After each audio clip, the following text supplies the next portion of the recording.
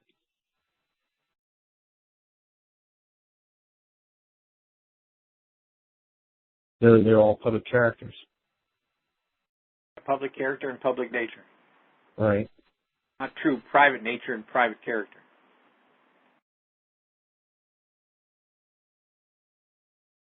Quasi. Okay.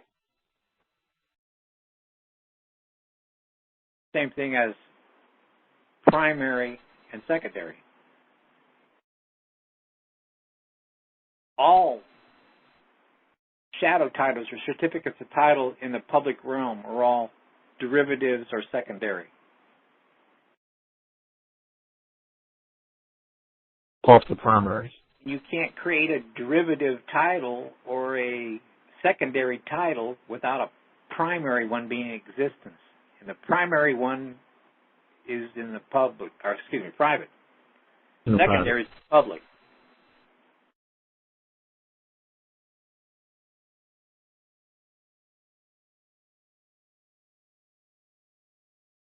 So it's this hair splitting that kind of gets kind of confusing. Right, right.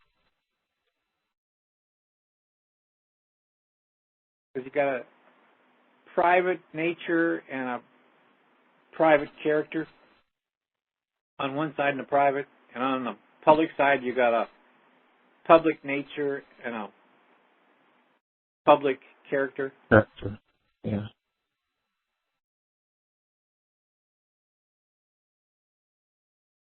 Okay, that definitely helps.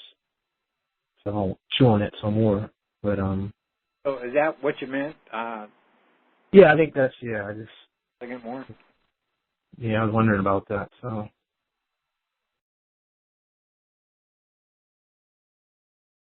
because like hypothetically, I hadn't heard back from the Social Security Administration when I sent them some paperwork. So You know, they may not be able to respond because they're the public side, and maybe you're asking for a private answer. What was it that you asked them? asking for a statement of accounting.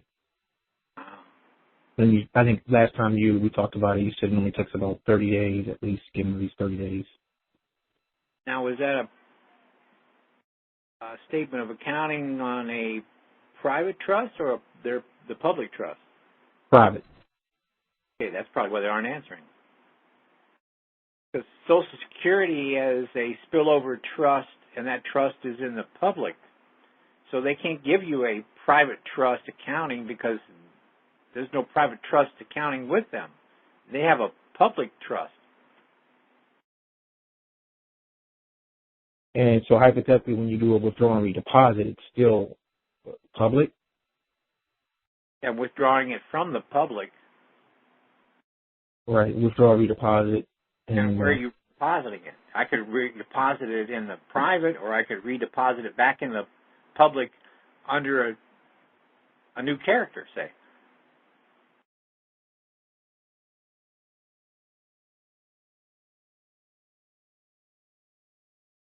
Under a new character. Uh-huh.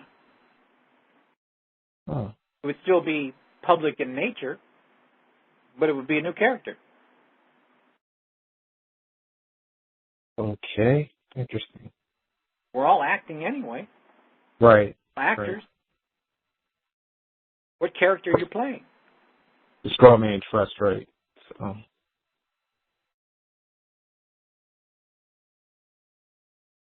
Yeah, but I was approaching it from hypothetically withdrawing and redepositing into the private. Yeah, you got to look at these titles or these certificates of titles or over there, or these public trust as being, they're all titles and that can be moved.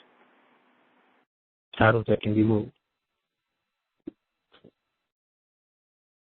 They're all accounts. They all have numbers or some way of identifying them, and that's a numbered account or a trust, public trust. But it's a certificate of title, fiction title, and you can move a title. And from what you said earlier, you can move it to another. It can move it in the public to a different name. Another character. Or another character, right? Or would have another name. Another derivative, in other words. Another secondary title, in other words. Okay.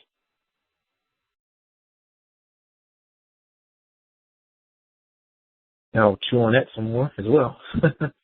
That's Now, I remove that title from the private side because that's where my full authority comes from, and the ability to order the title moved. control everything from the private side.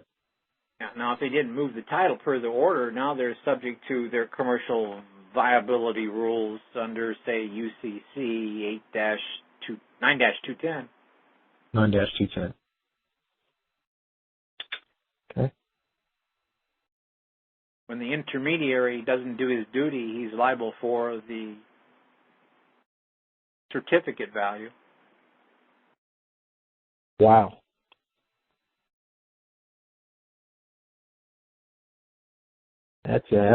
I mean, hypothetically, that's pretty big because I did get a broker and I did trace that account. So I could see where it was being traded and saw the value of it. And it's pretty incredible. So.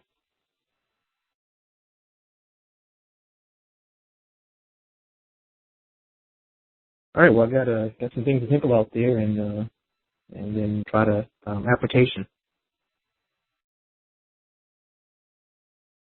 Okay. Anything else? This is I know people on the phone might say boo, but it's kind of an at-law situation, hypothetically, with the help of my cousin Derek, hypothetically put in an independent action. And now I'm coming to the point where pretty soon I have a status hearing. So just want to know what should I expect at the status hearing and what any advice you can give along those lines. A status hearing on what? It's an independent action for a foreclosure case that was bought, and so hypothetically, I'm asking them to produce the trust name. Since the trust wasn't created, within the 90 days, and so it's a deed of trust foreclosure, but they never said what the trust name was, and so I'm asking to produce that. Of the note? Yeah, the note. Yeah, I asked for that as well. According to prospectus? Yeah, the pooling and service. I think on one of your calls you read it all down. I wrote it down just like that. Pooling and service agreement, prospectus, and all that. The wire transfers, assignments, chain of title, all that whole list. Okay, I would need to know more about what's the details in order to say about that. That would depend upon, how you pled, what theory, what are the NOIs and the SOIs that you have in there. It's kind of too general to say specifically. Okay. I can't say, what to expect, well, you got to expect anything, let's put it that way. Okay. They're going to maybe say, hey, that's not legal. Well, okay, I understand it's not legal, but what I would say was, yeah, it's not illegal either. It's equitable. Equitable, right. Yeah, I would agree what they've said. It's not legal. I agree with that. It's not legal, right? But it's not illegal. Mm-hmm. It's equitable. Equitable. In the equity jurisdiction, not in the legal jurisdiction. But see, they didn't specify that. And I might make them clarify that. What do you mean by it's illegal? Do you mean it's not in the legal jurisdiction? No, I'll agree with that. It's in the equitable jurisdiction.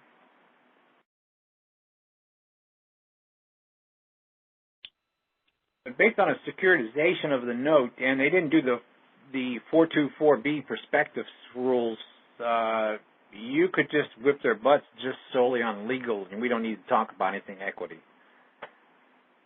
Oh, right, and that's the independent action was filed in legal. Especially if you had an SOI, which was the 15D form. Right, yeah, that's what I can't find because it doesn't appear that they ever created a trust. Yeah, but if I had the 15D form, that's the proof that there is no trust. Now they got a problem. The onus of probandi is shifted upon them, and now they got to prove that a trust is in existence. And how are they going to do that? Right. But with the 15D, I'd have to know the name of the alleged trust, though. So there would go their assignment because the trust doesn't exist. And how could they sign anything, especially because usually the assignments are done 2 years after the 15D is filed. Right. But I guess the only issue I've run into there is I can't find the name of the trust. I had a couple of different people. It's hard, and sometimes you can't find it, but. So I mean that's why I'm asking them to produce them. They pled in the caption that there was such and such organization trustee for securitization trust number blah blah blah blah blah dash 2006. Now, if they made that in a caption, then you know darn well it's trust, because that's how they pled it, because that's the party, it's trust. And they're saying that they're trustee. Well, who's this trust that they're trustee of? If that wasn't done, then it's a little harder, because now you got to prove the probability that it has been securitized by evidence, because most of the securitization is done in the last, say, 10, 15, 20 years. All had a high probability of securitization. Right. The trouble is, this servicer probably could say and swear on a stack of Bibles that it knows nothing about a securitization. But here's the thing. They're not the primary party. They're a secondary. They're a servicer. And the servicer might not know it's the primary who does. Right. And we got to talk to the primary. And the primary needs to be joined in on the action.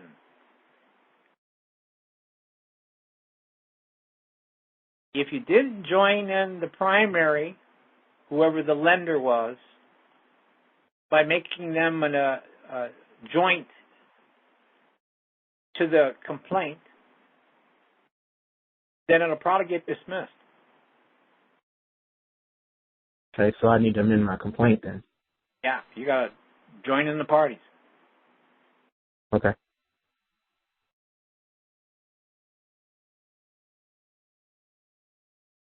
All right. Well, that's some good information then.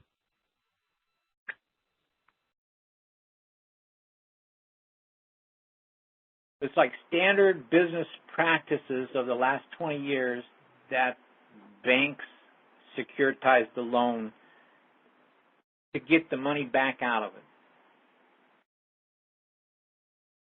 Because they have limited working capital. Right. For me, looks like it was definitely a pre-sale of a security, for sure. So that wouldn't be too hard to prove. All you'd have to do is make the claim, the NOI, and bring in some documentation as an SOI to throwing out the probability of a high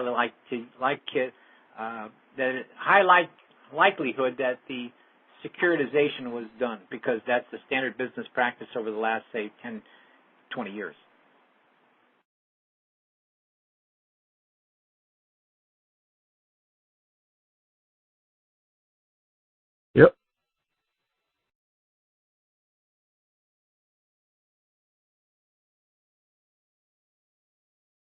So that's about all I can think of right now.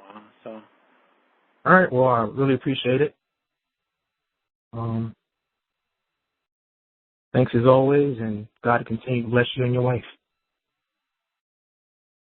Thanks. We appreciate it. All right. Thanks for coming on, Chris. Okay.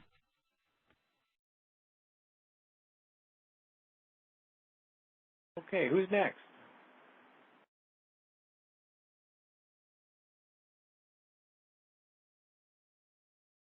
Star 8, anybody? Question?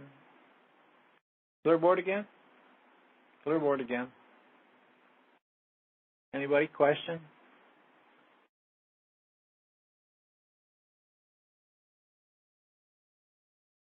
Star 8? Star 8 to raise your hand. Anybody? Question? Yeah, Christian, it's Shaka again. Yes. How you doing? Got another one? Yeah. I just thought I'd ask you, if we're using Gibson's to help us write a bill in equity and make a pleading, what kind of things should we look out for? I asked you a similar question before. You said that all the books you referenced have a kind of commercial leaning that you don't like, but is there anything specific in Gibson's that you would stray away from, that you wouldn't want to use? Or do you pretty much use the forms in Gibson's as they are? Yeah, the thing I would stray away from in Gibson's and all other books is really the utilization of equity for commercial purposes. Yeah. But that's the flexibility of equity. Equity has the ability to enforce rights in any new thing that comes up. And the new thing that came up within, say, the last 100 or so years is fictions. Yeah. So we've created secondary debts on primary relations that are trusts, and now we're trying to collect on fiction land debts really don't exist. Mm. And I have a penchant for commercial against it.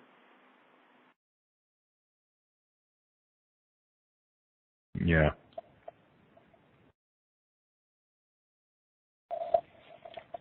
Okay.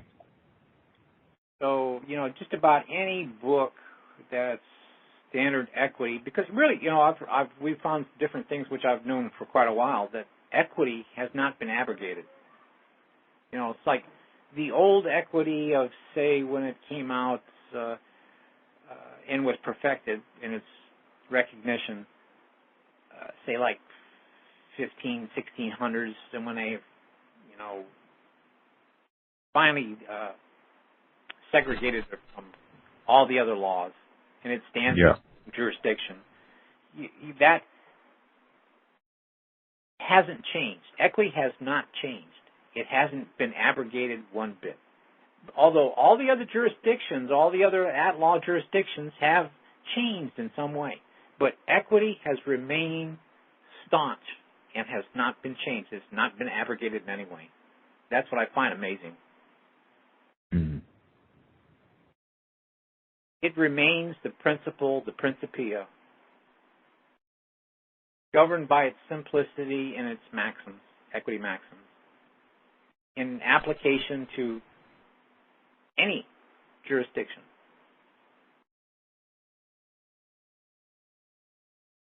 Yeah. Now, correct interpretation of the original intent instead of the narrow interpretation of public policy, say, or custom of the time.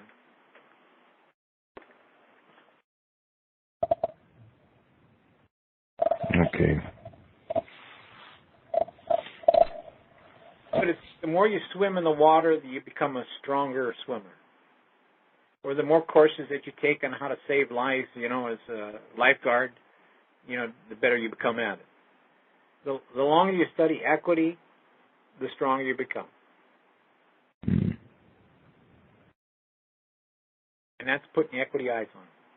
and you develop a sense of discernment. Yeah. You can look through the form and right into the substance, and you can see the substance. Yeah.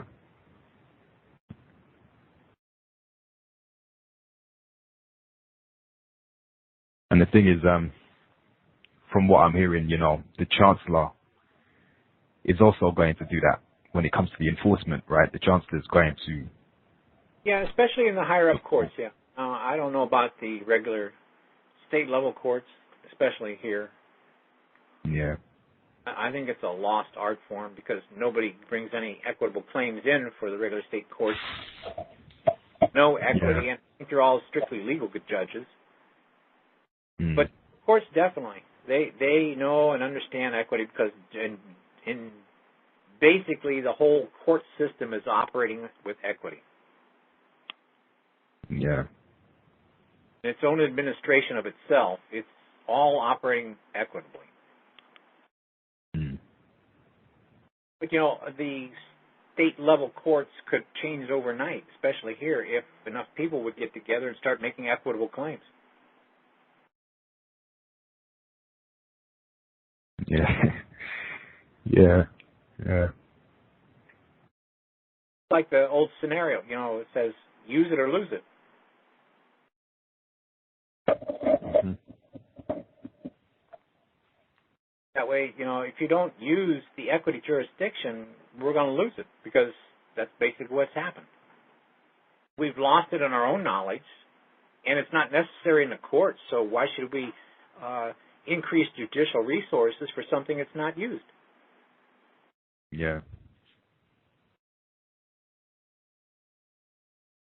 It's like they merged the so-called at-law side into one civil action, but yet they didn't really merge the two jurisdictions of equity and the other jurisdictions. They're still available to you, but it's like the machinery's still there, the lights are still on, but there ain't nobody in there. They're just waiting for you. But nobody comes through into that door, into that jurisdiction. Yeah. That doesn't mean it's not there. It's not functioning. It's not available. It's there. Nobody's just using it. So it's that knowledge on a grassroots. It's just like that Pomeroy talks about in his preface. Welcome to the study of a revival of equity. Its principles, doctrines, and rules of equity in opposition to the tendency to give an undue prominence and a superiority to purely legal rules, and ignoring and forgetting in the suppression of equitable notions. Yeah.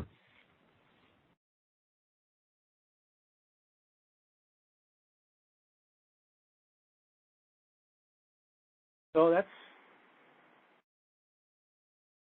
what I've got to say as to information of what to watch out for.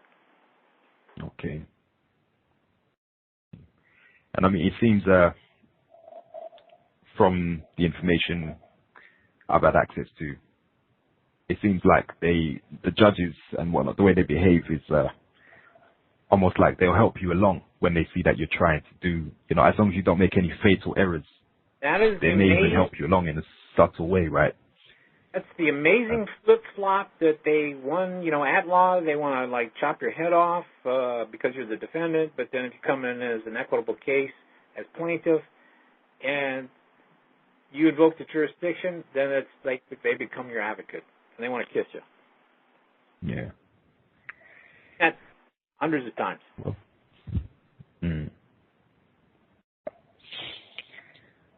Okay, well, it seems I'll soon find out for myself. So, again, thanks for your help. I thought I'd just come back in because no one else was on the call, so Right. yeah. But yeah, thanks a lot. That was very useful. I'll listen back to the audio and think a bit more about what you said. Just to recap, when I spoke the first time, you were saying that basically all the documentation they've got in there, regardless of signature or not, that is trust res because they're acting like it is. That was your intent. Okay. It's your intent that those documents that they have, they're acting upon are trust documents, and they've got trust property, and if they got trust property and they're acting as trustee. Yeah. Okay. Okay. Or if they don't give you the documents to prove that, you create the documents to prove that. Yeah. Okay, I get it now. Yeah. All about manifesting the records. Of what intent? Did you intend a general deposit or did you intend a special deposit? Create the records for whichever one. Yeah. On general, you don't have to do anything. It'll default to general. If you want special, you got to do something special to get. Yeah. You got special documents.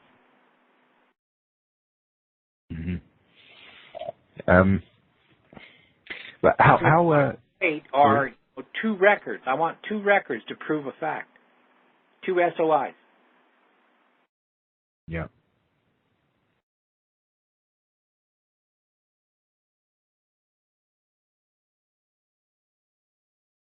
Okay.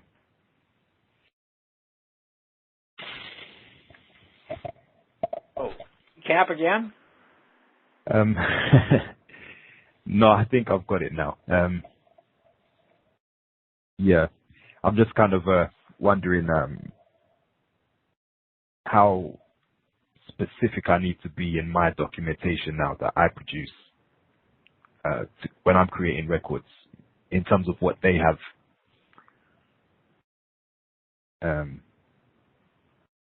Because Well, you have to, break any presumptions that they have that these are general deposit documents. yeah, Equity leads to the possibility of it could be anything, really, because anything new. It could be executory contract or something new, but, or even a trust. Equity, has possibilities. That's Pomeroy, and that's what section it is. Right after the executory contracts or a little bit before it, I forget exactly where. It talks about possibilities under equity. There's a whole section for possibilities. okay, Equity recognizes the possibility of anything that can be done. yeah. I think it's 373. Okay.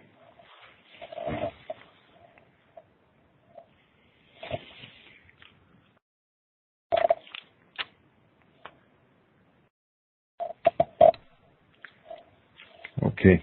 So, okay, I think that's me done for tonight. Yeah. Sorry to be so off topic with what you were reading, but there's just some urgent questions I needed to ask. So, yeah. Okay. I'll speak to you next week then, Christian. Yeah. Thanks a lot. All right. Okay. Good night.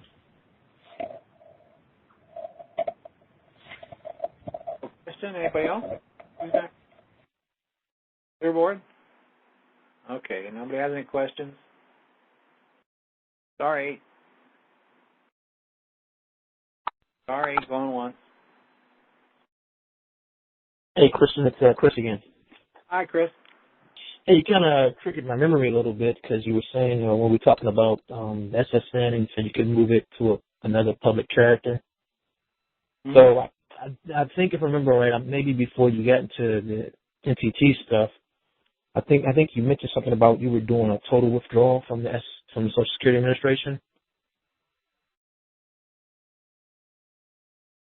I might have. I don't. But I mean, you weren't doing that via the NTT way, so I don't know if that's what you meant by moving it from one public character to another public character.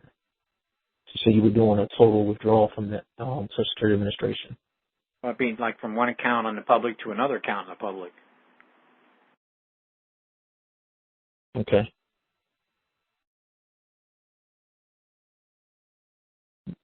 And so, but that's not using their forms or anything, or is that? I wouldn't use any of their forms, really. Right. Okay. I would take the the substance of the thing and create my own forms. Okay. The substitution of whatever forms they're using. Just like the substitute W-8 Ben form, say. It's not a W-8 Ben form. It's not their form. It's my form. And that's where you're, like, if for taxes you're gifting it to yourself.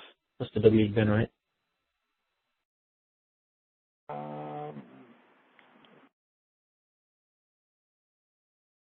Well, the W-8 Ben is like a transfer document. Transfer. Yeah. Okay. Private. It's a withdrawal and redeposit document. Okay. I know it's on the early top 30 ones, but I just remember off the top of my head. Okay. Mm-hmm. Okay. Or I just kind of triggered a memory, so I just kind of want to throw that out there. Just Are you familiar with the bank wow document? You know, be it resolved that such and such and such. Right. Yes. That's a withdrawal and redeposit document. That's a transfer document or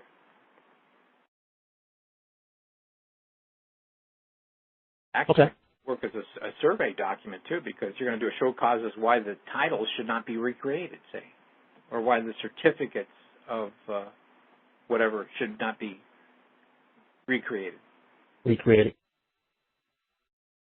Or why they should not be moved. Or anything else that you want to show cause for. Why they should not be moved. Wow. Okay.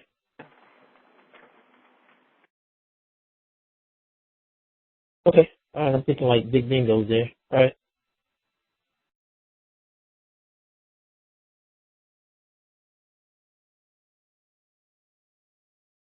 Anything All right. else? Thanks.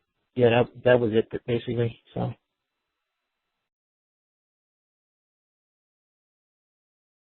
All right, well, thanks for coming on again.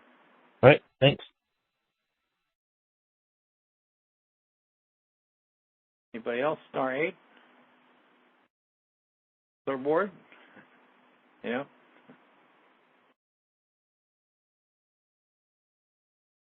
Okay, Star 8 going once. Anybody? Come down, last call. Star 8, anybody?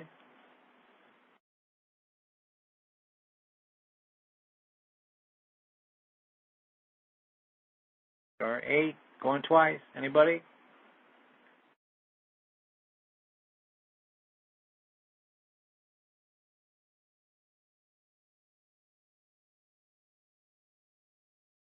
Star 8, last call. You may go ahead and ask a question. Press Star 8. Nobody? Okay, Star 8, third time.